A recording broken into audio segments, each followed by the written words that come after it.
Hello friends, Gayatri క్రియేషన్కి స్వాగతం. ఈరోజు మనం రత్న కిరీటం మొదటి భాగం గురించి చెప్పుకోబోతున్నాం. బ్రహ్మపుత్ర నదీ ప్రాంతంలో 2000 సంవత్సరాల కిందట బళ్ళాళ రాజ్యం చాలా ప్రసిద్ధికెక్కింది. ఆ రాజ్యానికి ప్రభువు ప్రమోదుడు. సూర్యుడుగా, వీరుడుగా, పరాక్రమవంతుడుగా ప్రమోదుడు పేరు పొందాడు. అతని పరిపాలనలో ప్రజలు సుఖవంతులుగా ఉండేవాళ్ళు. అన్ని విధాలా సుఖవంతులైన ఆ ప్రజలకు ఒక్కటే ఒక చింత పట్టుకుంది. కారణం ఏమైతేనేమి, రాజు ఎన్నాళ్లకు పెళ్లి చేసుకోకపోవటమే వాళ్ళ ఈ చింతకు హేతువు. రాజు భీష్మించు కూర్చున్నందుకు ప్రజలు విచారిస్తూ ఊరుకోలేదు. పెద్దలు నలుగురు సమావేశమై చర్చలు చేసి 10 ఆమడల దూరంలో కొండ మీద తపస్సు చేసుకుంటూ ఉన్న ఒక మహారుషి వద్దకు వెళ్ళి ఈ చిక్కు వెల్లడించారు. త్రికాలవేది అయినటువంటి ఆ మహానుభావుడు వాళ్ళ చేతికి ఒక ఫలం మంత్రించి ఇచ్చి, ఇది మీ రాజుగారు ఆరగించేట్లు చేయండి, అంతా సుఖమంతమవుతుంది అని చెప్పి పంపాడు. వాళ్ళు ఉత్సాహంతో మరలి వచ్చి రాజుకు పలహారం చేసేటప్పుడు ఆ ఫలం కూడా కలిపి ఇచ్చారు. నాటి రాత్రి అంతా మాటు మునిగిన తరువాత నిద్రిస్తున్న ప్రమోదుడికి వీణుల విందుగా ఒక మధురగానం వినిపించింది. ఇదేమిటా అని విస్తుపోతూ లేచాడు. ఎవళ్లకు చెప్పకుండా తనొక్కడే కోట దిగి ఆ గానం వచ్చిన దిక్కుకు శ్రమపడి చేరుకున్నాడు. చూడగా అది ఒక రమణీయమైన ఆరామం. ఆ ఆరామంలో ఒక చక్కటి కొలను ఒడ్డున కూర్చొని 10 మంది పరిచారికల మధ్యనున్న ఒక గంధర్వ కన్య వీణ వాయిస్తుంది. ఇంతవరకు పెళ్లి విషయంలో అలక్ష్యం చేసిన ప్రమోదుణ్ణి ఆనాడు మొట్టమొదట కంటబడిన ఆ గంధర్వ కన్య ఎంతగానో ఆకర్షించింది. ఆకర్షించడం ఏమిటి, ఆమెను తప్ప మరొకతను పెళ్లాడనని పట్టుబట్టాడు. ఇదే ఆ ఋషి అనుగ్రహించిన ఫలానికి ప్రతిఫలం కాబోనని అందరికీ అవగాహనైంది. అనగా ఆ ఫలం ఆరగించిన తరువాత తొలుతగా ఏ కన్యను చూస్తే ఆమె పైన మనసు పోతుందని. ఈ విధంగా ఆ మహానుభావుని కృప వల్ల ప్రమోదుడికి గంధర్వ కన్యతో అతి వైభవంగా వివాహం జరిగింది. ఇలా జరగటం రాజ్యంలో అందరికీ ఆనందాన్ని కలిగించింది. మరి కొద్ది కాలానికి వారికి ఒక కుమారుడు కలిగాడు. వానికి మహీపాలుడని నామకరణం చేసి అల్లారు ముద్దుగా పెంచుకుంటున్నారు. కాలమానం హాయిగానే సాగిపోతుంది. ఇలా ఉండగా ఒకరోజు ప్రమోదుడు మామూలు ప్రకారం వేటకు వెళ్ళాడు. అనుకున్నట్టుగా ఆనాడు జంతువులేవి ఎంతసేపటికి దొరకలేదు. అందుచేత అడవుల లోపలికంటూ వెతుక్కుంటూ వెళ్ళవలసి వచ్చింది. మితిమీరి నడక వల్ల రాజుకు బడలిగా కలిగింది, దప్పికయింది. దాహానికి ఆగలేక అటు ఇటు చూసేసరికి అల్లంత దూరాన ఒక కుటీరం కనబడింది. అది అడవులను పాలించే కిరాతరాజు నివాసం. అందచందాలతో అమరి ఉన్న ఆ చిన్న కుటీరంలో ఒక అందాల చిన్నది కూడా ఉంది. ఆమె కిరాతరాజు కుమార్తె మందాకిని. వయ్యారపు నడకలతో మంచినీళ్లు తెచ్చి అందించిన ఆ ఒప్పుల కుప్పను చూడగానే రాజుకు ఆమె పైన మనసు పోయింది. ఇలా మెచ్చి కోరుకున్న ప్రమోదుడు ఆమెను గాంధర్వ విధిగా చేపట్టి తన వెంట కోటకు తీసుకుపోయాడు. మందాకిని మంచి రాణి అని రాజ్యంలో వాడుకబడింది. మనిషికి గుణం ప్రధానం కానీ కులం కాదని ప్రజలు సంతృప్తి చెందారు. ప్రజల సంతృప్తి వల్ల ప్రమోదుని రాజ్యపాలన చాప కింద నీటిలాగా ఒడిదుడుకులు లేకుండా సాగిపోతూ ఉంది. మరికొద్ది కాలానికే అదృష్టవశాన చిన్నరాణి మందాకిని కూడా ఒక పుత్రుడు కలిగాడు. పుత్రుడు కలగడంతో ఇంతవరకు మాయామర్మం లేక మసులుతూ వచ్చిన మందాకిని మతమే మారిపోయింది. అటువంటప్పుడు ఆమె వల్ల గంధర్వకాంత నిరాదరణ పొందిందన్నా, ఆమె చేతుల్లో మహీపాలుడు చెప్పరాని పాటు పడుతున్నాడన్నా ఆశ్చర్యం దేనికి? మందాకినిలో కలిగిన మార్పు ఇలా ఉండగా కలలోలైన తలవని తలంపు లేని మరొక విచిత్రమైన మార్పు వచ్చింది. అదేమిటంటే గంధర్వకాంత ఇలా ఆలోచించింది. కోరి తెచ్చుకున్న చిన్నరాణి హయాంలో చెలాయిస్తుంది. ఇప్పుడు ఆమె ఇష్టానికి రాజు ఎంత మాత్రమూ ఎదురు చెప్పలేడు. మాటకు విలువ లేనప్పుడు బలవంతాన ఇక్కడ ఉండి నేనెందుకు బాధపడాలా? నా వల్ల ఇతరులకు ఎందుకు బాధ కలిగించాలా? పోతే ఎవరు ఏమనుకున్నప్పటికీ పట్టం కట్టుకోవాల్సిన వాడు పసివాడు మహీపాలుడు. ఈ సంగతి రాజుకు తెలియదా? రాజ్యంలోని ప్రజలకు తెలియదా? కానీ ఏదెలా కాంతో చూద్దాం అనే ఊహతో గంధర్వకాంత ఒకనాటి రాత్రి పిట్టకైనాతి లేకుండా అదృశ్యమైపోయింది. సవతిలా అదృశ్య కావడం మందాకినికి సంతోషమే కలిగజేసింది. ఏమీ ఆమె ఎదుట లేదు గనక ఇష్టం వచ్చినప్పుడల్లా పిల్లాడిని యాతనలు పెట్టి కసి తీర్చుకోవచ్చు. తన కోరికలు నెరవేర్చుకోవడానికి దుండగులకు దుశ్చేతులకు తోడుపడడానికి తండ్రి అయిన కిరాతకరాజు సాయంగా ఉంటున్నాడు. ఇప్పుడు ముఖ్యంగా తన ముద్దు బిడ్డడైన అర్ధకర్ణుడికి పట్టం కట్టించాలి అనే పట్టుదల ఆమె మనసులో వృద్ధి పొందుతూ వచ్చింది. ఆమెకి ఈ కాంక్ష వృద్ధైపోయినప్పటికీ సవతి బిడ్డ పట్ల కాఠిన్యం ఎక్కువగా కాసాగింది. కొడుకు మీద మక్కువ ఎంతగా ఎక్కువైందంటే సవతి బిడ్డను హతమారిస్తే కానీ తన కుమారుడు గద్దెక్కడానికి వీరు పడదనే నిశ్చయానికి వచ్చింది. ఎటువంటి దారుణానికైనా ఒడికట్టడానికైనా ఆమె మనసు వెనుకాడలేదు. ఎప్పుడైతే ఈ విషబీజాలు ఆమె హృదయంలో పడినాయో ఆ క్షణం నుంచి అవి మొదకెత్తి పెరుగుతూనే ఉన్నాయి. రాత్రింబవళ్ళు తిండి నిద్ర లేకుండా మందాకిని ఈ సమస్యను గురించే తీవ్రంగా ఆలోచన చేస్తుంది. ఈ కోరిక ఫలించడం కోసమే 3,000,000 దేవతలకు మొక్కుకుంది. ఆమె ఆలోచనలు ఫలించేటందుకు తగిన అనుకూల పరిస్థితులు కూడా అమరడానికి ఎంతో కాలం పట్టలేదు. ఉన్నట్లే ఉండి బళ్ళాల రాజ్యంలో ఒక విచిత్రమైన వదంతి వ్యాపించింది. గంధర్వులు దేవగణానికి చెందిన వాళ్ళు దేవతలను మానవులు వివాహం చేసుకోవటం అనేది కేవలం విడ్డూరం, శాస్త్రవిరుద్ధము. ప్రమోదుడు కనీ వినేరుగని ఇటువంటి పని చేయటానికి సాహసించాడు. తీరి కూర్చున్న గంధర్వకాంతను పెళ్లాడాయ, పైగా ఆమె వల్ల కుమారుని కూడా కన్నాడాయ. ఈ పరిస్థితిలో దేవతల కోప కారణం వేరే వెతకాలా? ఇక్కడికి 2 ఏళ్ల నుండి వర్షాలు ఎత్తికట్టుటానికి పంటలు నాశనం కావటానికి ఇదే కారణం అంటూ ఈ విధంగా దేశమంతటా వదంతి మారుమోగిపోయింది. ఆ నోట ఈ నోట పాకి ఈ మాటలు రాజు చెవిన పడగానే ప్రమోదుడు కలవడపడ్డాడు. ఇది నా పొరపాటు కాదే, లోక సంక్షేమం కోరే ఒక ఋషి చేసిన పని. ఆయన ప్రోద్బలం లేకుంటే నేను బ్రహ్మచారిగానే ఉండిపోదునే. ఆ మహానుభావుని దీవెనకు విరుద్ధంగా ఇప్పుడు ఈ పుకారు ఎందుకు పుట్టింది?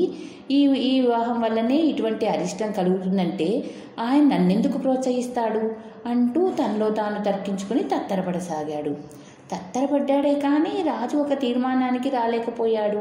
ఇటువంటి సమస్యలను పరిష్కరించడానికి ఇదమిద్దరమని తేల్చుకోవటానికి సమర్థులు పూర్వం నుంచి రాజగురువులైన పురోహితులే.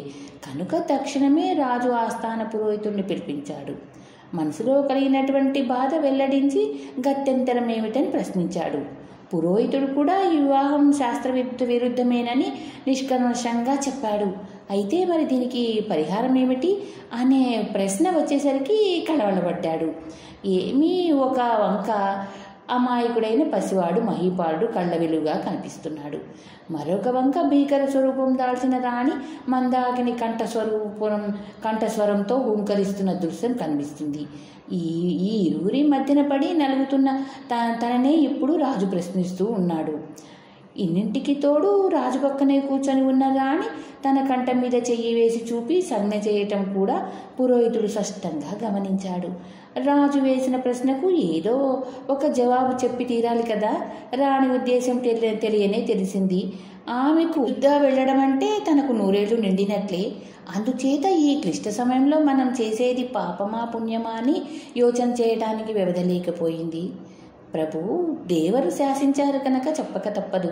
దేశానికి పట్టిన అరిష్టం తొలగిపోవాలంటే దేవగణానికి చెందినట్టి గంధర్వకాంతకు పుట్టినట్టి బిడ్డను దేవలోకానికి పంపించి వేయాలని శాస్త్రాలు ఘోషిస్తున్నాయి అంటూ చెప్పాడు.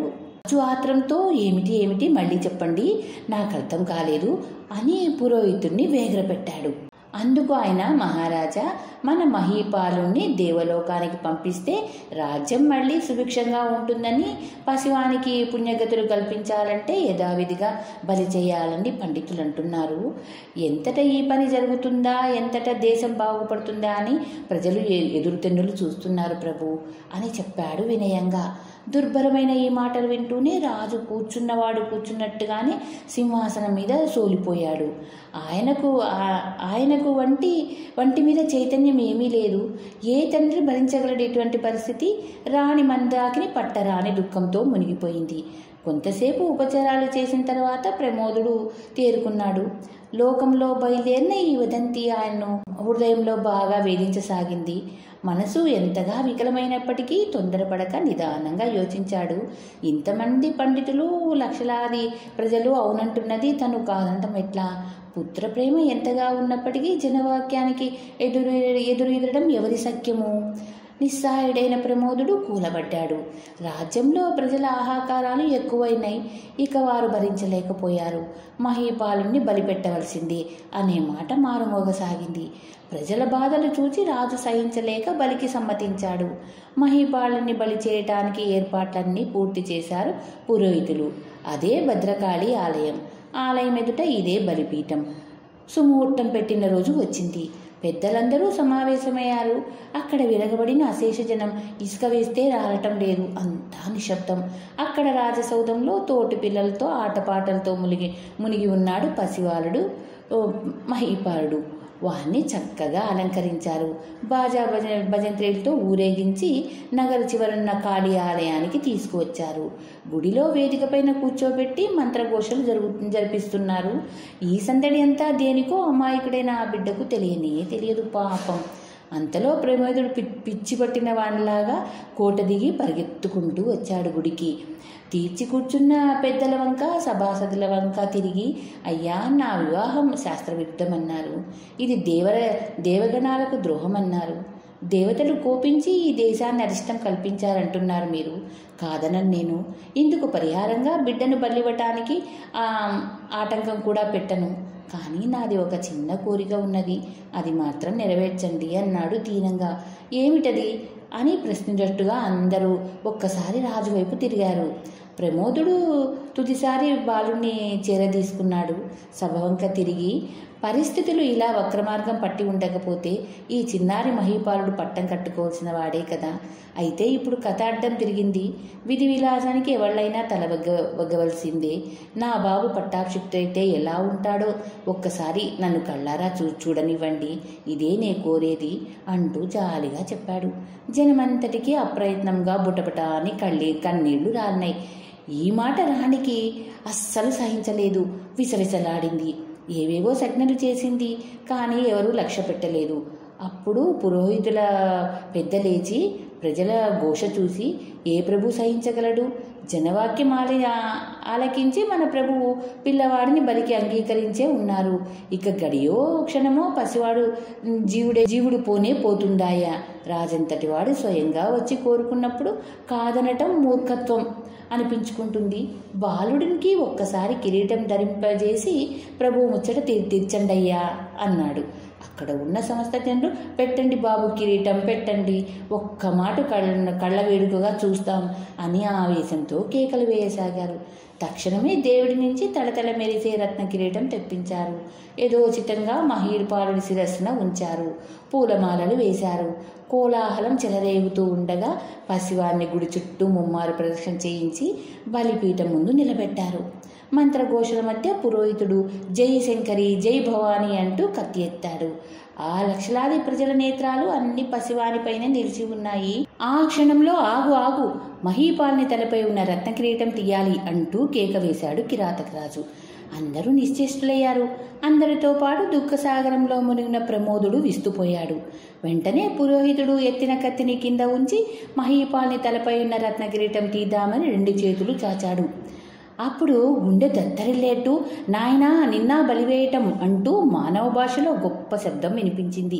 నలుదీసులా కలయజూచారు జనం. అంతలోనే జనసమూహం కంగారుగా చెల్లాచెదురు కావచ్చింది.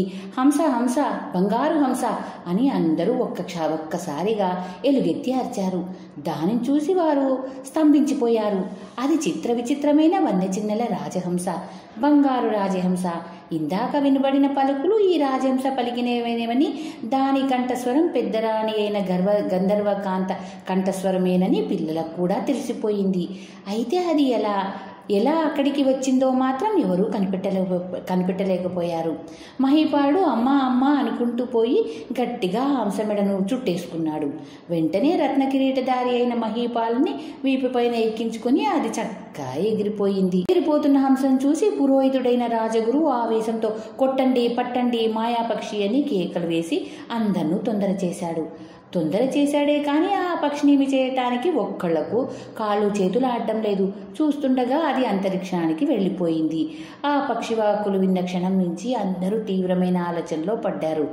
ఇందుకు తోడు రాజగురువు ఆవేశపడడం వారి ఆలోచనలు మరింత తీవ్రతరం చేసింది.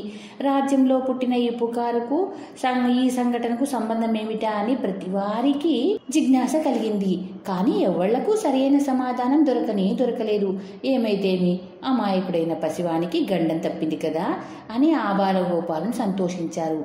ఈ సందర్భంలో ముందు రాజగురును పట్టి బంధించమని ఆజ్ఞాపించాడు రాజు. ఇలా ఆజ్ఞాపించగానే మందాకిని ఆలోచనలో పడింది. మరుక్షణం నిలవక ఒక్క లిప్తాలో ఆమె అంతఃపురం చేరుకుంది. ఇదంతా కనిపెట్టి చూస్తున్న ఆమె తండ్రి కిరాతకరాజు ఏదో గడబిడ ఉన్నట్లు పసికట్టి ఆమె వెనకాలతను వెళ్ళాడు. అతడు వెళ్లేసరికి మందాకిని శయ్యా మందిరంలో పడుకొని ఉంది. తండ్రి ఆమెను చేరదీసుకుని, అమ్మడు, జరిగిందేదో జరిగింది, విచారించకు. అది ఒక అందుకు మేలే, పసివాడు ప్రాణాలతో వెళ్ళిపోయాడు అని ఇంకా ఏమో చెప్పబోతుండగా మందాకినికి శరీరంలో ఒక విధమైన బాధ ప్రారంభమైంది. నాన్న, క్షమించు. ఇంతవరకు లోకంలో మంచిదాన్ని అనిపించుకున్నాను. ఇప్పుడు నలుగురి నోళ్ళలో పడ్డం ఇష్టం లేదు. తీరా తొందరపడి రాజగురు చిక్కుకున్నాడు. రేపు జరగబోయే విచారణలో నిజానిజాలు బయలుపడక తప్పదు. అందుకనే అనేటంతలో ఆమె ఒంట్లో భరింపరాని ఆవేదన పుట్టుకునొచ్చింది. ఆవేదనతోనే ఆమె అతి ప్రయత్నం చేసి, నాన్న, పసివాణ్ణి చూసుకో, జాగ్రత్త. అన్నయ్యని కూడా ఇక్కడికే వచ్చేసి ఉండిపోమ్మను. నాకు కాలం సమీపించింది, మాట్లాడలేను. నేను చేసిన పని మట్టుకు గొడవ రానియకు నాన్న. పసివాడు, అర్ధకర్ముడు అంటూ ప్రాణం విడిచింది. తన కూతురు మహీపాలుడికి కలిగిన కష్టాలు చూడలేక గుండె పగిలి మరణించిందని కిరాతకరాజు విలపించసాగాడు. అంతలో ప్రమోదులు వచ్చారు. దురదృష్టవంతుని, చేతులారా పెద్దరాన్ని పోగొట్టుకున్నాను. పసివాడైనా ఉన్నాడు కదా అని ధైర్యపడేంతలో విపరీతమైన అవాంతరం వచ్చిపడి వాడు కాస్త ఎగిరిపాయా. పోనీ ఇక వాడిని గురించి భయం లేదు, తల్లి దగ్గరకు చేరుకున్నాడు కదా అని సంతోషించేటట్లో నా మందాకిని కూడా నన్ను మోసగించిపోయింది. నా గతి ఇంకేం కాను. నాకెవరు దిక్కు? ఆ మాయాదేవుడు ఎన్ని పాటలు తెచ్చిపెట్టడానికి నేనేం పాపం చేశాను అంటూ వలవలా ఏడ్చాడు రాజు. నిమిషంలో ఈ వార్త నగరమంతా అల్లుకుపోయింది. మరణించిన మందాకిని పైన అందరికీ జాలి కలిగింది. మరికొద్ది రోజులకే విచారణ వచ్చింది. ఉన్నది ఉన్నట్టు చెప్పాడు రాజగురువు. కుట్ర అంతా చిన్నరాణిదే అన్నట్లు ఆయన సంజాయిషి వల్ల తేలింది. కూతురు పడిన కుట్రలో సహాయపడడానికే కిరాతకరాజు ఇక్కడ తిష్ట వేశాడని చెప్పి తన మాటలు బలపరుచుకోవటానికి చూచాడు రాజగురువు. కానీ ఆయన మాటలు ఒక్కళ్ళు నమ్మలేదు. చనిపోయిన రాణి మీద నేరం మోపేసి తను తప్పించుకోవడానికి చూస్తున్నాడని అందరూ ఉద్దేశపడ్డారు. రాజు ఉగ్రరూపుడయ్యాడు. పట్టం కట్టుకోవలసిన మహీపాలని పొట్టన పెట్టుకోబోయిన మహాపాపివి నువ్వు. రాజ్యకాంక్షతో అమాయక ప్రజలను రెచ్చగొట్టావు, ఘోష పెట్టావు, రాజ్యమంతా అల్లకల్లోలం చేశావు, నా హృదయంలో చిచ్చు పెట్టావు. నిన్నేం చేస్తే పాపం పోతుంది? ద్రోహి, పో నా ముందు నుంచి, మరి కనబడకు, రాజ్యం వదిలి వెళ్ళిపో అంటూ మండిపడి రాజగురును కోటవతలికి గెంటేశాడు. ప్రజల్లో ఆయన్ని చూసి చీచి అన్నారు. రాజు పరాభవించగా, లోకులు ఈసడించగా తల వంపులతో బళ్ళాళ రాజ్యం వదిలిన రాజగురువు మరి వెనుతిరిగి చూడనే లేదు. జన్మలో ఇంతవరకెన్నడూ అటువంటి అనుభవం ఎరిగి ఉండలేదు ఆయన. ఆ సమయాన తన కుటుంబం ఏమైపోతుందో అనే చింత కూడా లేకపోయింది ఆయనకు. భార్య బిడ్డను చూచిపోదామనే దృష్టే కలగలేదు. బళ్ళాళ రాజ్యం అనే ఈ గడ్డపైన క్షణమైనా నిలవకూడదు. ఇదే ఆయన చేసుకున్న నిశ్చయం. ఇది తప్ప మరో ఆలోచనకు మనసులో తావు లేకపోయింది. ఇంతటి వైరాగ్యభావంతో రాజగురు ఒక లక్ష్యము, సంకల్పము లేకుండా కాళ్ళు ఎక్కడికి తీసుకుపోతే అక్కడికి నడిచిపోతూ ఉన్నాడు. పోయి రాజగురు ఒక అటవీ ప్రాంతం చేరుకున్నాడు. అలసి ఒక చెట్టు కింద కూలబడ్డాడు. సోలిపోయిన ఆ సుకుమార ప్రాణానికి కునుకు పట్టింది. కొంచెం సేపటికల్లా గుర్రపు డెక్కల టకటకా శబ్దం వినిపించింది. అంతలో ఒక యువకుడు ఆ దారిన వచ్చాడు. వచ్చి రాజగురును చూస్తూనే గుర్తుపట్టాడు. అతడే కిరాతకరాజు కొడుకు మందపాలుడు. ఆ ప్రదేశమే కిరాతక రాజ్యం. నిమిషంలో రాజగురువుకు సమస్తం ఉపచారాలు జరిగినాయి. మరుక్షణంలో ఆయన కిరాతక రాజ్య దివ్య కుటీరంలో ఉన్నాడు. అటు తర్వాత రాజగురువు ఎంతో దీనంగా తన స్థితిగతులన్నీ మనసు విడిచి మందపాలనికి వెల్లడించాడు. అందుకు మందపాలుడు ఆయనను ఊరడిస్తూ, గురూజీ, ప్రపంచాలు నడిపించగల ప్రజ్ఞావంతులు మీరు తలవంచినంత మాత్రాన జగాలు కంపించుకుపోతాయి. తాము ఇలా వాపోవడం పాడి కాదు. ధైర్యం వహించండి. మీ ఆశీర్వాద బలం ఉంటే సరి. ఇదిగో కత్తి చేతపట్టి చెబుతున్నా, ఏ రోజున మందపాలుడు బళ్ళాళ రాజ్య సింహాసనం అధిష్ఠిస్తాడో ఆ క్షణమందే మీకు సమస్త సౌఖ్యాలు సమకూరుతాయని నమ్మండి అంటూ భీషణ ప్రతిజ్ఞ చేశాడు. ఈ శబదానికి రాజగురువు సంతోషించాడు. అయితే గాఢమైన ఆలోచన కూడా కలిగింది. మందాకిని మాట విన్నాను, చెడ్డాను, నలుగురు నోళ్లలో పడ్డాను. పోతే ఆ కిరాతకరాజు నా పట్ల అనుకూలంగా ఉన్నట్లే కనిపిస్తున్నాడు. కానీ పని వచ్చేసరికి తప్పుకొని తటస్థంగా ఉంటున్నాడు. అతని నటన అంతుపట్టకుండా ఉండడమేమిటి? అతనికి మునిమనమని మీదనే మమకారం. వాణిని విడిచి ఒక్క క్షణం నిలవలేడు. ఇప్పుడు చూడగా ఈ మందపాలనకి రాజకాంక్ష పట్టుకున్న సంగతి స్పష్టమైంది. తోడుగా ఉండి వీనికి బల్లాళ రాజ్యం దాఖలు పరిస్తే అన్ని విధాలా నాకు మేలయ్యట్లే తోస్తుంది. పైగా మందాకిని మూలంగా వచ్చిన చెడ్డ పేరు మాసిపోయి ఎప్పటి గౌరవం ఏర్పడవచ్చు. అలా ఏర్పడినాడు నా చాకచక్యానికి లోకం మెచ్చుకుంటుంది. పోతే అటు ప్రమోదుని పైన కిరాతకరాజు మీద కూడా ఇష్టం వచ్చినట్లు పగ సాధించుకోవచ్చు. ఇన్ని పనులు ఒక్కమారుగా నెరవేరటానికి ఇదే చక్కటి అదును. ఈ తరుణోపాయం పోనీయకూడదు అంటూ యోచించి ఆయన, సరే మన చేతిలో ఏముంది, చేతనైన పని చేసి చూద్దాం లోపం లేకుండా అన్నాడు. అటు తరువాత మంతనాలు సల్పటానికని వారు బయలు రహస్య మందిరానికి వెళ్లారు. మందాకిని పోయినప్పటికీ వంశం నిలబడ్డేందుకు అర్ధకర్ముడైనా నిలిచి ఉన్నాడు కదా అనే తృప్తితో ప్రమోదుడు పసివాణ్ణి ఎంతో అభిమానంతో కనిపెట్టి 1000 కళ్ళతో చూసుకుంటూ ఉన్నాడు. త్వరలోనే అర్ధకర్మునికి పరిణయమయ్యి పట్టాభిషేకం కూడా చేసి కొంతలో కొంత మనశ్శాంతి పొందాడు. మరికొద్ది కాలానికి అర్ధకర్మునికి ఓ కుమారుడు కలిగాడు. ఇందుకు రాజ్యంలో అందరికి మితిలేని ఆనందం పొందారు. శిశువుకు చిత్రబాణుడని పేరు పెట్టి అల్లారు ముద్దుగా పెంచుకుంటున్నారు. ఈ విధంగా కష్టాలు గట్టెక్కినాయి, మంచి రోజులు వచ్చినాయి కదా అని సంతోషిస్తూ ఉండగా ఒక రోజున ప్రమోదుని ఆస్థానంలోనికి ఒక రాయబారి వచ్చాడు. అతడు ఒక లేఖను తీసుకొచ్చాడు. అది సామంత రాజులలో ఒకడైన గార్జవ దేశపు రాజు వద్ద నుండి వచ్చిన లేఖ. ఆ లేఖలో బళ్ళాళ రాజ్యమందు రత్న కిరీట ధారణ అనువంశికంగా వస్తున్న ఆచారం, మేము అనగా సామంత రాజ్యుల వారమంతా తరతరాల నుండి ఆ రత్న కిరీటధారులైన ప్రభువులకే కైముడుపులు చేసి కప్పములు కట్టుతున్నాము. ఈనాడు ఆ రత్న కిరీటం అదృశ్యమైంది. అర్ధకర్ముడు కిరీటం లేని రాజు. పట్టం కట్టుకొని ప్రభువులను మేము ఆమోదించలేము. ప్రభువునే ఆమోదించినప్పుడు ఇక కప్పం ఎట్లా కడతాము? ఇదే మా తీర్మానం అని ఉంది. కొంచెం స్థిమితపడుతున్న ప్రమోదుడు ఈ లేఖ గొడ్డలు పెట్టయింది. ప్రత్యుపరం వస్తుందిలే అని చెప్పి ఆ వచ్చిన రాయబారిని పంపించేశాడు. తర్వాత వియంకుడైన కిరాతకరాజుతో, మామ, మన బళ్ళాళ రాజ్యానికి చెందిన సామంతరాజులు పరమ సాధువులు సహృదయులను ఇంతకాలం నుండి లేని ఈ సంఘటన ఇప్పుడెందుకు కలిగింది చెప్పమా అంటూ, ఇప్పుడేం చేద్దాం మరి అని సలహా అడిగాడు. అప్పుడు కిరాతకరాజు బాగా యోచించి, మనము బదులు రాసి పంపడం కంటే మనిషి వెళ్ళి మాట్లాడడమే మంచిది. ఇప్పుడు సామంతరాజులున్న పరిస్థితుల్లో ఏ సమయాన ఎలా ఉంటుందో చెప్పలేం కనుక ఉద్యోగస్తులను పంపటానికి వీల్లేదు. పోతే వెళ్ళే రాయబారి పూర్తి నమ్మకస్తుడై ఉండాలి. సామంతరాజుల మాటలతో దారికి తీసుకురాగల చతురుడై ఉండాలి అని చెప్పి ఊరుకున్నాడు. ఈ సలహా బాగా నచ్చింది ప్రమోదునికి. మామ, మనం మందపాలుడు ఉండగా ఎవరినో వెతుక్కోవడం ఎందుకు, ఉండు అంటూ వెంటనే కబురు చేసి మందపాలను రప్పించాడు ప్రమోదుడు. పరిస్థితులన్నీ మందపాలనికి తెలియజెప్పి తనకు వచ్చిన ఉత్తరం కూడా చూపించాడు. నువ్వు వెళ్ళి సామంతరాజులతో నా మాటలుగా ఇలా చెప్పు. ముందు కప్పం కట్టి మరి మాట్లాడవలసింది. రత్న కిరీట ధారణ కేవలం కుటుంబ విషయమే కానీ రాజకీయాలకు సంబంధించింది కాదు. ఈ నెపం మీద కప్పం కట్టకపోయినట్టయితే అవిధేయతగా పరిగణించవలసి వస్తుంది అంటూ నయాన భయాన నా మనసులో నాటేటట్లు చెప్పు. వాళ్ళు కప్పం కట్టేట్లు చేసి వెంటనే తిరిగి రావాల్సిందన్నాడు. అంటూ రాజముద్రిక గల తన ఉంగరాన్ని ఇచ్చాడు. ఇచ్చి ఇలా చెప్పాడు, దారిలో ఆమడకు ఒకటి చొప్పున రాజు విడుదలుంటాయి. ఈ ఉంగరం చూపిస్తే సరి కావలసిన సదుపాయాలన్నీ జరుగుతాయి. ఏ రాజ్యంలో ఏ చోటుకైనా యథేచ్ఛగా పోవచ్చు అని చెప్పి పంపాడు. అప్పుడు కిరాతకరాజు కొడుకుతో, నాయన విజయం చేసుకురా, ఈ విషయం పిట్టకైనా తెలియనీయకు, జాగ్రత్త అంటూ మెలకువలు చెప్పాడు. రాత్రనక పగలనక మందపాలుడు ప్రయాణిస్తూ పోసాగాడు. ఒక్కొక్క విడిదిలో దిగి విశ్రాంతి తీసుకుని తను ఎక్కి వచ్చిన గుర్రాన్ని ఈ విడిదిలో వదిలేయటం, అక్కడి నుంచి మళ్ళీ అతను మరొక గుర్రాన్ని తీసుకుని వెళ్ళటం, ఇది ప్రయాణం చేసే పద్ధతి. ఇలా 3 రోజులు ప్రయాణం చేసి 4వ రోజు రాత్రి ఒక విడిలో దిగి అలసట ఎక్కువ కావటం చేత నడుము వాల్చాడు.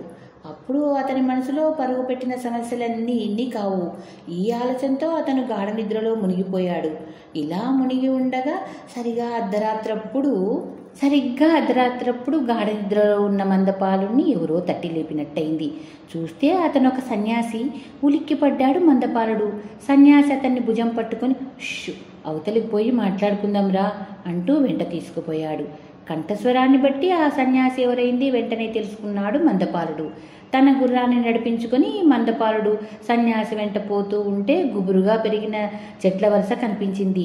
ఆ చెట్ల సందుకు పోయి సన్యాసి తను ఒక గుర్రాన్ని తీసుకొచ్చాడు. అప్పుడు ఎవరి గుర్రాన్ని వాళ్ళు ఎక్కి దౌడు తీస్తూ ఒక ఏకాంత ప్రదేశం చేరుకున్నారు. గురు, ఈ విడిదిలో మీకు అసలు ప్రవేశం ఎలా దొరికింది? ఇప్పుడు మన కర్తవ్యం ఏమిటి అని అడిగాడు ఆశ్చర్యంతో మందపాలుడు. పసివాడివి, నీకేం తెలుసు? ఎక్కడికి వెళ్ళాలన్నా సన్యాసికి అడ్డులేదు కదా. ఇన్నాళ్ల నుంచి నేను పెంచిన గడ్డం ఇప్పుడు పనికొచ్చింది. దానికేం? మీ బళ్ళాల రాజుకు చేరిన తాకీదు సృష్టించింది ఎవరో తెలుసా? ఇంతకు సామంత రాజులందరినీ మంత్రించినట్టు కట్టేశా. మాకు స్వాతంత్రం కావాలి, మందపాలుడే బళ్ళాల రాజ్యాధిపతిగా ఉండాలి అని అందరి నోటా పలికించా. అందరిలోనూ ఒక్క మీ తాత అర్ధకర్ముని మామ సామంతుడు మగధ దేశ రాజు అయిన అమరభూపతి మాత్రము ఏదో విరసంగా మాట్లాడుతున్నాడట. కానీ అతన్ని కలిసి రాకున్నా మరేం పర్వాలేదు అన్నాడు హూంకరిస్తూ రాజగురువు. నేనిక్కడ ఉన్నట్టు మీకెలా తెలిసింది గురువుగారు అని మళ్ళీ అడిగాడు మందపాలుడు ఆత్రంతో. అందుకు రాజగురువు, అమాయకుడా, ఈ మాత్రం తెలుసుకోలేనా? మన ఏర్పాట్లన్నీ కాగానే సరాసరి ఇంటికి వెళ్ళాను. నువ్వు గార్జవ దేశానికి రాయబరిగా వెళ్తున్నావని తెలిసి వెంటనే గుర్రం మీద బయలుదేరా. బళ్ళాల రాజ్య సేనాధిపతి అయిన మా వాడే నీ జాడలు చెప్పాడు. ఈ మాట వినగానే మందపాలుడు తన రాయబార బొగట్టాలన్నీ పూసగుచ్చినట్లు వెల్లడించాడు. అంతా విన్నాడు రాజగురువు. సరే, నీవిక ముందుకు పోవద్దు, ఇక్కడి నుండే వెళ్ళిపో. గార్జవ దేశ ప్రభువును కలుసుకున్నానను. రాయబారానికి జవాబుగా ఇలా చెప్పు, కిరీటం అనేది రాజచిహ్నం. అది రాజకీయానికి సంబంధించిందే కానీ కుటుంబ విషయం ఎంత మాత్రం కాదు. తరతరాలుగా వస్తున్న రత్న కిరీటం ధరించినప్పుడు బళ్ళాల రాజులకు మేము కైమోడుపులు చేసి కప్పం కడతాము, లేకుంటే లేదు. నిర్బంధం చేస్తే యుద్ధానికి సిద్ధమే అను. ఏదో విధంగా కయ్యానికి కాలు దివ్వి పురెక్కించు. వాళ్ళను రంగానికి దింపటం నీ వంతు, తక్కిన పని అంతా మా వంతు అని చెప్పి రాజగురు వెళ్ళిపోయాడు. మందపాలుడు వెళ్ళింది మొదలు ప్రమోదుడికి కిరాతరాజుకు ఎదురు చూస్తూనే ఉన్నారు. అనుకున్న సమయం కంటే ముందుగానే వచ్చేశాడు మందపాలుడు. అతను అడుగు పెట్టడంతోనే ఆత్రంతో ఏమైంది అని అడిగారు వాళ్ళిద్దరూ. ఏముంది, అక్కడికి వెళ్ళిన నాకు పంపిన మీకు తీరని అవమానం జరిగింది. రాయబారిన నన్ను గౌరవించడానికి బదులు బంధుత్వాలు ఏకరు పెట్టి నానా మాటలు ఆడిపోశారు. ఆ మాటలు కావాలని నా నోట పలకలేను. సామంతులందరి తరపున పెద్దనని చెప్పి పిచ్చికూతలు పూసే ఆ గార్జవరాజును తల కొట్టి మొలయాలనుంది. నాకంతవరకు నిద్ర పట్టదు. యుద్ధ సన్నాహాలు చేయండి ఇప్పుడే, నేను పోయి మా వాళ్లను తయారులో ఉంచుతా అంటూ మందపాలుడు కిరాత రాజ్యానికి ప్రయాణమయ్యాడు. మందపాలుడు చెప్పిన ఒక్కొక్క మాటకు ప్రమోదుడికి పౌరుషం రేగి రగులుకొచ్చింది. ఆ గుర్జవుడికి ఎంత సాహసం! యుద్ధమంటే ఏమనుకున్నాడో రుచి చూపిద్దాం అన్నాడు పట్టరాని అహంకారంతో ప్రమోదుడు. ఇప్పుడు ప్రమోదుని మనసు పరిపరి విధాలా పోయింది. మందపాలుని సైన్యం ఉండనే ఉంది. అదీకాక మగధ దేశాధిపతి అర్ధకర్ముని మామ ఒకడున్నాడు కదా, ముందు అతనికి రాసి సహాయం కోరాలి అనుకున్నాడు. కిరాతక రాజును సలహా చేసి అక్కడికి ఒక నమ్మకస్తుని వెంటనే రాయబారిగా పంపాడు. కిరాతక రాజ్యం చేరుకున్న మందపాలుడు తన కోయ వాళ్ళందరికీ తర్ఫీదు ఇవ్వడానికి తగిన వాళ్ళని నియమించాడు. తర్వాత బళ్ళార రాజ్యానికి తిరిగి వస్తూ ఒక రాజవిడిదిలో దిగాడు. మగధ దేశానికి బయలుదేరిన రాయబారి కూడా ఆ సమయంలో ఆ విడిదిలోనే మకాన్ చేయడం తటస్థించింది. మాట పలుకు ఆడుతూ రాయబారిని జవాబు చూపమన్నాడు మందపాలుడు. అతడు సందేహించాడు. అప్పుడు రాజముద్ర గల ఉంగరాన్ని చూపగా రాయబారి ఉత్తరం ఇవ్వక తప్పలేదు. మందపాలుడు తెరిచి చూశాడే కాని ఉత్తరంలో ఒక్క ముక్క అర్థం కాలేదు. అన్ని రహస్య సంజ్ఞలు. కావాలంటే అతను అధికార బలం చూపి ఉత్తరం తీసుకోవచ్చు, కానీ గొడవ పడదలుచుకోలేదు. తిరుగుదలలో జవాబు తెస్తాడు కదా, అప్పుడు చూడొచ్చునని తలచి ఆ విడిదిలోనే ఎదురు చూస్తూ ఉండిపోయాడు. తీరా రాయబారి మగధకు వెళ్లేసరికి అమరభూపతి తండ్రి మరణశయ్యపై ఉన్నాడు. 4 రోజులైన తర్వాత కానీ ఆ జవాబు అందుకోలేకపోయాడు. అమరభూపతి అందుకొని వెంటనే అనుకూలంగా జవాబు రాసి పంపాడు. ప్రత్యుత్తరం పట్టుకుని రాయబారి బళ్ళార రాజ్యం చేరుకున్నాడు. జవాబు చూసుకుని ప్రమోదుడు పరమానందభరితుడైనాడు. రాయబారి కోసం విడిదిలో వేచి ఉండిన మందపాలుడు విసిగిపోయాడు. వీడు టక్కరి మరొక దారిన తప్పించుకుపోయి ఉంటాడు అని అనుమానించి బళ్ళార రాజ్యం పోకుండానే ఇంటి ముఖం పట్టాడు. ఏమంటే తను ఇక్కడ రాయబారి కోసం కనిపెట్టుకుని ఉండగా రాజగురు ఒకవేళ తన కోసం ఇంటికి వచ్చాడేమో. మందపాలుడి ఇంటికి వెళ్లేసరికి నిజంగానే రాజగురు రానే వచ్చాడు. రాయబారి గురించిన వృత్తాంతం అంతా విని, సరే మంచి పని చేశావు, ఏమైనా మనం చాలా జాగ్రత్తగా ఉండవలసిన సమయం సుమా ఇది, ఏర్పాట్లన్నీ చేసే వచ్చాలే అని హెచ్చరించాడు. ఏమైతేనేం పోరు పొసిగింది, యుద్ధం సిద్ధమైంది. ఫలానా రోజున ఇన్ని గంటల ఇన్ని నిమిషాలకు సరిగ్గా ఫలానా మైదానంలో పడాలి అని ప్రకటన జరిగింది. ఇరుపక్షాల్లోనూ అతి చురుకుగా యుద్ధం ప్రయత్నాలు సాగినాయి. బళ్ళార రాజ్య ప్రజలు సంతోషంతో యుద్ధానికి తోడ్పడసాగారు. ఏ విధంగా చూసినా వారి బలం అనుకూలంగా కనిపించింది. యుద్ధారంభం కావలసిన ఆ రోజు, ఆ గంట, ఆ క్షణము వచ్చింది. మైదానానికి నడుమ బారులు తీర్చి తయారుగా ఉన్నాయి బళ్ళార రాజ్య సేనలు. చూస్తే సామంతుల సేనలు పల్చగా కనబడినాయి. ప్రమోదునికి ధైర్యం చిక్కింది. యుద్ధం ముమ్మరమైంది. మంచి సమయంలో బళ్ళార రాజ్య సేనాధిపతి వెనక్కు తగ్గాడు. వస్తానన్న అమరభూపతి సాయం రాలేదు. పైగా వచ్చిన కోయ దళాలేమో ఎదురు తిరిగి సామంతుల సైన్యంలో చేరిపోయినాయి. ఈ విధంగా అన్ని కారణాల వల్ల బళ్ళార రాజ్యానికి అపజయమే కలిగింది. బళ్ళాల సైనికులు చెల్లాచెదురు కావటంతో ప్రమోదుడు ఒంటిపాటైపోయాడు. ఇంతవరకు ఒక కోయవానిగా కనబడుతూ వచ్చిన రాజగురువు విచ్చలవిడిగా తిరుగాడే మందపాలని పిలిచి, చూస్తావేం, బంధించు ప్రమోదుణ్ణి అని ఆజ్ఞాపించాడు. ఏమీ పాలుపోక నిల్చుండిపోయాడు మందపాలుడు.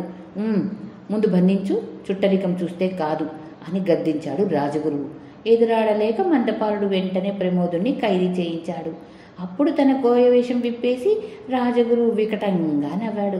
ప్రమోదునికి పట్టరాని కోపము, దుఃఖము ఒక్కసారిగా కలిగినాయి. అదే సమయంలో కిరాతకరాజు అర్ధకర్ముడు కనిపించటం లేదని ఒక వార్త వచ్చింది. ఇందుకు దిగ్భ్రమ చెందాడు మందపాలుడు. సరే చూద్దాంలే అన్నాడు నిర్భయంగా రాజగురువు. అంతలో కొంత దూరాన ఏదో సైన్యం వస్తున్న అలికిడయింది. చూడగా అది మగధరాజు సైన్యమే. అంతా తీరిన తర్వాత ఇప్పుడు వచ్చాడు అమరభూపతి. వచ్చి స్థితిగతులన్నీ తెలుసుకున్నాడు. బళ్ళార రాజ్యానికి సహాయపడలేనందుకు చింతించాడు. కానైతే తోడి సామంతులతో వైరం పెట్టుకోదలుచుకోలేదు. సమయానికి అందుకోలేకపోవటానికి తండ్రి జబ్బు ఒక సాకు పెట్టి యుక్తిగా తప్పించుకున్నాడు. ఈ వాలకమంతా కనిపెడుతూ ఉన్న ప్రమోదుడు అమరభూపతిని చూచి ద్రోహి అని మాత్రం ఊరుకున్నాడు. ఇంకిప్పుడు మందపాలని పట్టాభిషేక మహోత్సవం చూడడానికి అందరూ బళ్ళాల రాజ్యం చేరుకున్నారు. అందరూ కనిపిస్తున్నారు కానీ ఎంత వెతికినా అర్ధకర్ముని భార్య, ఆమె కొడుకు చిత్రబాణుడు కనిపించడం లేదు. అంతఃపురంలో వెతికారు, శయ్యామందిరంలో వెతికారు, మరెక్కడనో వెతికారు, వాళ్ళు కనిపించలేదు. మందపాలుడు విస్తుపోయాడు. రాజగురువు ఆలోచనలో పడ్డారు. రాజులందరూ నిశ్చేష్టులయ్యారు. తల్లిని కొడుకును వెతికి పట్టమని వేగిరపడుతూ ఆజ్ఞాపించాడు రాజగురువు. నిల్చున్న చోపాటున భటులు బయలుదేరి నలుదిక్కులకు గబగబా పరిగెత్తారు. ఎప్పుడైతే ప్రమోదుని ఖైదు చేశారని తెలిసిందో ఆ క్షణమందే అర్ధకర్ముని భార్య తన రాణి దుస్తులు తీసేసింది. ఒక దాదిగా తయారైంది. కొడుకు చిత్రబాణునికి వికారంగా మసిపూసి ఒక పేద బాలుని వలె కనపడేట్లు చేసింది. ఇలా మారువేషంలో ఉండి తనను ఎవరూ అనుమానించకుండా తప్పించుకొని చాకచక్యంతో కోటలోంచి బయటపడింది. బయటపడిందే కానీ ఆ క్షణం నుంచి పాపం ఆమెకు కలవరపాటు ఎక్కువైంది. 5 ఏళ్ల పసివాడిని వెంట పెట్టుకుని పరిగెత్తవలసి వచ్చింది. ఎండకన్నెరుగని సుకుమార ప్రాణి ఎంతకని పరిగెత్తగలదు? వెళ్ళి వెళ్ళి కొంత దూరంలో ఒక చెట్టు కింద సోలిపోయింది. కుర్రవాడు ఆమెను కదిపించాడు. ఎంతకో ఆమె పలక లేవలేదు. ఏమీ తోచక అమ్మ అమ్మ అనుకుంటూ ఒక దారి తెన్ను లేకుండా కాళ్ళు ఈడ్చిపోయినంత వరకు పసివాడు కంగారుతో పోసాగాడు. అలా కుర్రవాడు పోయి మరికొద్దిసేపటికల్లా భటులు వెతుక్కుంటూ ఆ చోటికి వచ్చారు. వచ్చిన వారిలో ఒకడు అర్ధకర్మని భార్యను ఇట్టే గుర్తుపట్టేశాడు. భటుల అలికిడికి ఆమె లేచింది. లేస్తూనే పసివాడు కనబడక వెతకనారంభించింది. ఆ భటులు వాణ్ణి ఆమె దాచి ఉంచిందని ఏమో చేసి ఉంటారనుకొని ఆమె ఏడి నా చిత్రబాలుడు చెప్పండి చెప్పండి అంటూ ఒక్క పెట్టున విలపించసాగింది. కుర్రవాడిని ఆమె దాచివేసి ఆమె మాయ చేస్తుందని వాళ్ళు అనుమానించారు. కుర్రవాడేడి, ఎక్కడ దాచావు చెప్పు అంటూ ఆమెను గద్దించసాగారు. చివరకు వాళ్ళు ఆమెను పట్టి తీసుకుపోయి రాజగురు ఎదుట నిలబెట్టాడు. రాజగురు ఉగ్రుడయ్యాడు. ప్రమోదుణ్ణి వేసిన గది పక్కనే దీన్ని పడేయండి, పట్టాభిషేకం కాగానే చూసుకోవచ్చు. మాయలవాడు చిత్రబాణ్ణి పట్టండి, ఆ దుర్మార్గుడు కిరాతకరాజుని అర్ధకర్ముణ్ణి కూడా వెతకండి, శత్రుశేషం ఉండకూడదు అన్నాడు కఠోరంగా. అప్పుడు